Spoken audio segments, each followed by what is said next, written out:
everyone, and welcome to episode 27.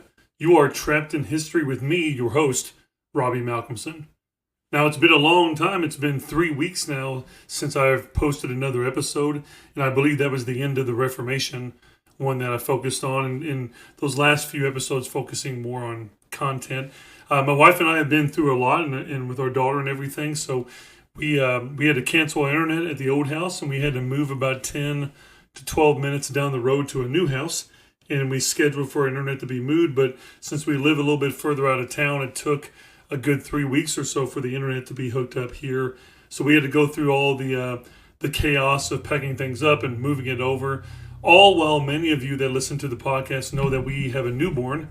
We have a little girl named Siler that is now 3 months and 1 week old, and she was born on June 27th.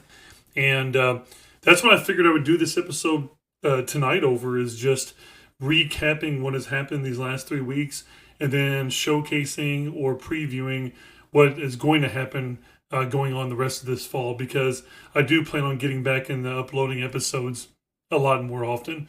So as far as raising a child while teaching, so we started school around August 7th or 8th. We start pretty early in our part of Kentucky down here because we get 2 weeks off between every 9 weeks. And, that first month of raising Siler was pretty smooth, pretty well overall. We didn't get a whole lot of sleep, but other than that, it's what expected. But then whenever school started, that added a whole nother challenge to it. So it took me a while to get adjusted to a routine, and my wife and I having a game plan of how we were able to work together and help each other out along the way. But I felt like overall, the first 9 weeks of being a parent and teaching has gone pretty well. I think that there were some days where there'd be pretty stressful, understandably, but I am extremely excited about being a father, and it has been the best thing I've ever done in my life. The best thing I've ever decided to do was to have a child with Letha, and I think that she would agree the same as well, and she's a teacher too, and I think that we both feel that. I've heard from friends that have children for a long time that, I always used to naively believe that my students would be enough for me. And, I went most of my life thinking that way until about 38. And then I decided here later to have a child. And I don't regret it at all. It's been an amazing, enlightening experience. And I'm very grateful for every moment of that. And from time to time, you may hear me talk about Siler or have her on the TikTok and things like that as I'm going. But so far, so good on, raising a child and going through the first 9 weeks of school. I would like to take the time now to look at some of these new things that I was able to edit and modify and manage while I was not able to record any podcast episodes. We now officially have a Facebook group. So I've been able to meet a lot of amazing people in the AP European History Facebook group. In fact, my next guest coming up soon, in about a week or so, will be Keith Mainland.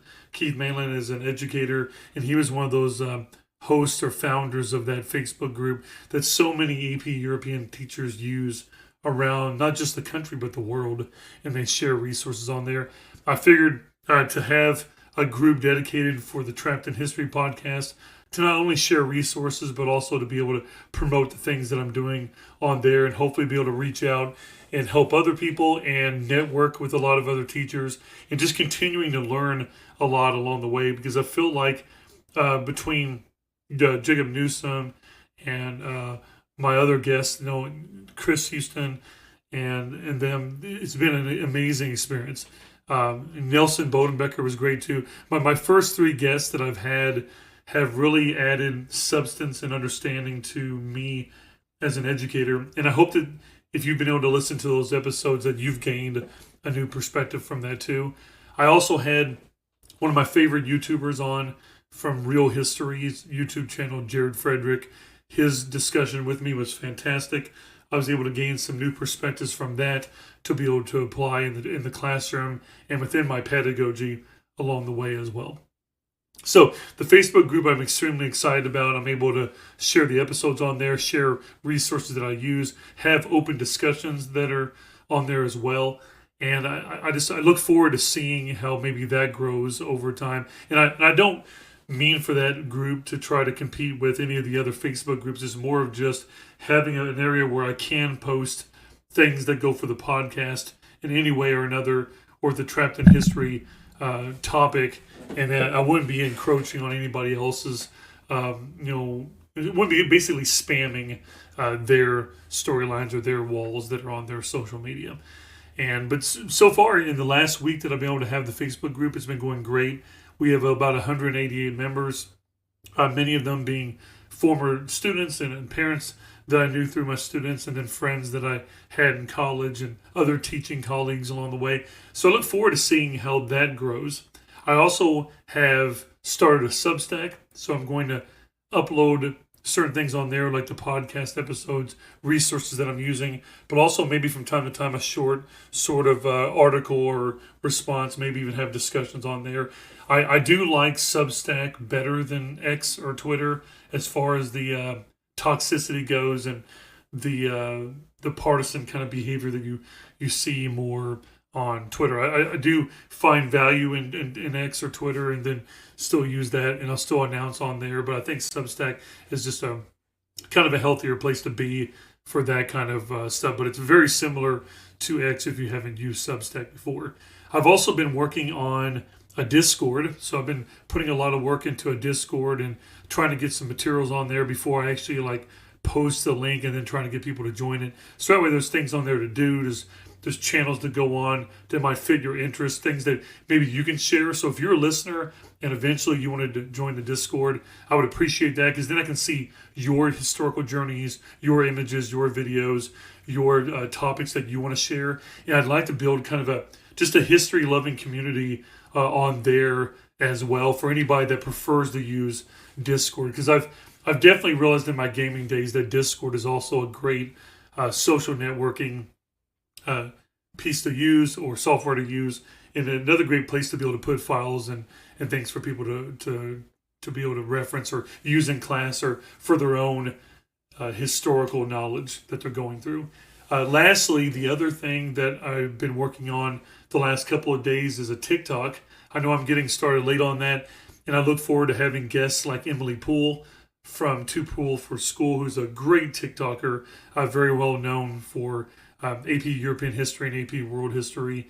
I'm going to be fortunate enough to have her on later on too. So I started that just the last couple of days, and I've been trying to upload little pieces of things here or there. And I'm just kind of throwing Trapped in History out in a bunch of areas, and just kind of continue my personal journey of talking to a lot of other educators and other organizations and people in education and in history to gain knowledge from them, and then be able to share that out in as many outlets as I possibly can.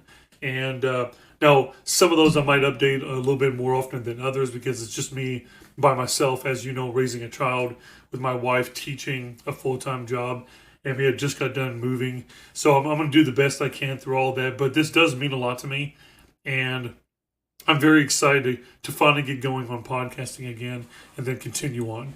So to focus on the last segment of this shorter episode tonight, this housekeeping one, I wanted to preview some of these people or topics that we're going to be addressing this fall and into the winter as well. So one of them would be movies. I would like to do some review of movies and discussions of historical contextualization from time to time. One of my good friends from back home in Indiana, who's also a movie critic, named Eric Harris, he's been doing it for many years. He used to join me on my philosophy podcast that I had for a few years. I'm going to have him come on relatively soon this fall. And then our first history movie that we will discuss in a podcast episode will be 1996's Michael Collins, which will be about the Irish War of Independence and the Irish Civil War that went on there around 1919 to 1921, that region. It's one of those gaps of knowledge areas, again, that is an option to teach in AP Euro when we get into Unit 7. But I don't really know a lot about it, and it's one of those things where I can dive down that rabbit hole and also fuel that love that I have for movies, but also bounce those ideas off of Eric. And Eric's very entertaining and very insightful perspective for that. So I look forward to be able to start going through some movie choices, and we'll have plenty of those down the line. But he'll be a regular recurring visitor or guest that will help me through those episodes. Another one would be video games. So I have a good friend of mine from Florida named Josh Tufts that will be joining me on my first video game review eventually, which will be Ghost of Tsushima, or Tsushima, however you pronounce it. I've heard many different people on YouTube pronounce it differently. I've just started playing the game today, and I'm sure with the way my life is going, that's going to be a slow process, but I know a lot about the game over the last 4 years or so. So I would love to dive deeper into the historical contextualization of video games. So settings like Red Dead Redemption and Red Dead Redemption 2, Assassin's Creed, different kind of games. So that way, we have different topics for all kinds of different listeners. Some of you may not like movies or like video games, but then for listeners that may like those options, we're trying to find ways of squeezing as much history knowledge as we can out of those. And I think it's just going to make me further enjoy those movies or video games when I have a chance to really break them down and then pull the fabric of history out of those, or at least be able to place them in their proper time periods. Jared Frederick said in an earlier episode with me on an interview that it's always interesting to see when movies are made. So the fact that Michael Collins was made in 1996, why then? And also, what about that time period in 1996 or the 1990s could have also caused a reflection on the way the movie was made or the way certain characters were shown or perceived. I always love looking at movies from that angle, or looking at video games from that angle as well. As far as AP European history content, because like I said, I want to do all kinds of history in the future, but this year I'm focusing heavily on AP European history because it's a class that I teach. I am in my 6th year of teaching it, and I'm trying to fill in as many gaps of knowledge as I can. So I also teach skinny classes, so I teach 40-minute classes every day. So some of you that are listening may be on block scheduling. So you may already be in Unit 3 or maybe even going into Unit 4 by now. So I know that some of my topics might lag behind where you're at, but at least you would have those references for the next semester whenever you would be teaching it again, possibly. But I am going to spearhead the beginning of Unit 3 very soon, either this week or next week. I'm going to hit that. I would like to at least do a beginning contextualization episode over absolutism and constitutionalism over monarchies. And this can include individuals like Louis XIV, Elizabeth I, Frederick the Great, Peter the Great, the English Civil War, Charles I, Thomas Hobbes, John Locke, like all kinds of individuals that we're hitting to, including the Glorious Revolution, where we're in on that unit as well. So I'm looking forward to diving into those individual episodes where I'm going through the content. And remember, this year I'm doing kind of a broad overview of all these units as I'm going through them. I'm kind of doing a 3-part sort of series for each unit that kind of chunks them up into pieces. And I can bring up causation and continuity and change and all these other skills that the students need to be using, but we as teachers need to be working with them on. And other than that, other than Unit 3, like I said, I'm going to hit that one. I'll definitely get through Unit 4 and 5 all the way to Christmas time. But I would probably say I won't start Unit 6 and on until after Christmas, because that's kind of on the pacing that we're going to go. Other than that, I also have teaching strategy episodes. I made a post on the AP European History Teachers Facebook page of the last Socratic seminar that I did, for example, and I had a ton of feedback from that. I think I had around 156 teachers that reached out to me on the comment section or in private messages asking for my materials for the Socratic seminar, and I'm still in the middle of sending those out to other people. So that's exciting for me. That tells me that there are a lot of teachers that are interested in using methods like that. So I would like to do some episodes in the future this fall, spotlighting and focusing on certain teaching strategies that I use or that I'm interested in, like Socratic seminars or gallery walks, any other kind of discussion going on. Another activity that we do to start the year off, which is called One Man's Trash. I look forward to having multiple teachers on a lot. So expect to see a lot of different teachers this fall and this winter coming in, some that I work with, some that are new for me. And no matter what, though, I'm gaining new perspectives from all of these people that I interview. So that would lead to the last part of that segment is all the interviews coming up pretty soon between Keith Manland and I think it's Connor Exline. I think the way you pronounce his name. I'll apologize to him later if I mispronounce that. I wouldn't even mind having a guest on that I've had already of having Chris Houston back again, or Nelson Bodenbecker, or Jacob Newsom. So I do look forward to getting new people coming in that are educators. I'm also going to be interviewing someone from the Bill of Rights Institute very soon.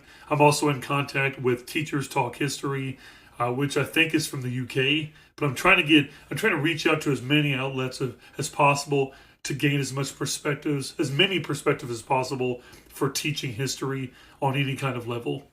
I also look forward to having even middle school teachers or elementary teachers that teach history too. So I think that's a good place to stop at for a first episode back. That it's shorter. It's a little bit. Maybe you can listen to this episode on your way to work or exercising in the morning or something like that. But I'm excited. I'm excited to see where the community goes and where the podcast is going to continue forward. I apologize for my sound. I know my sound's not quite as good because now I have a hard floor in the office that I'm in, and I had a carpet before. So I know that sound just kind of bounces off the floor and the walls right now. So I'll try to work on that little by little as I'm going. And then as I'm putting more time and effort in and money into it, I'll be able to get a lot better of a setup. And sometimes I'll even record on video. If I can get a good background going, I'll have the video up and be posting on YouTube and TikTok and Instagram and all that. So without further ado, as always, I hope that all of you have a great week this week and be contagious.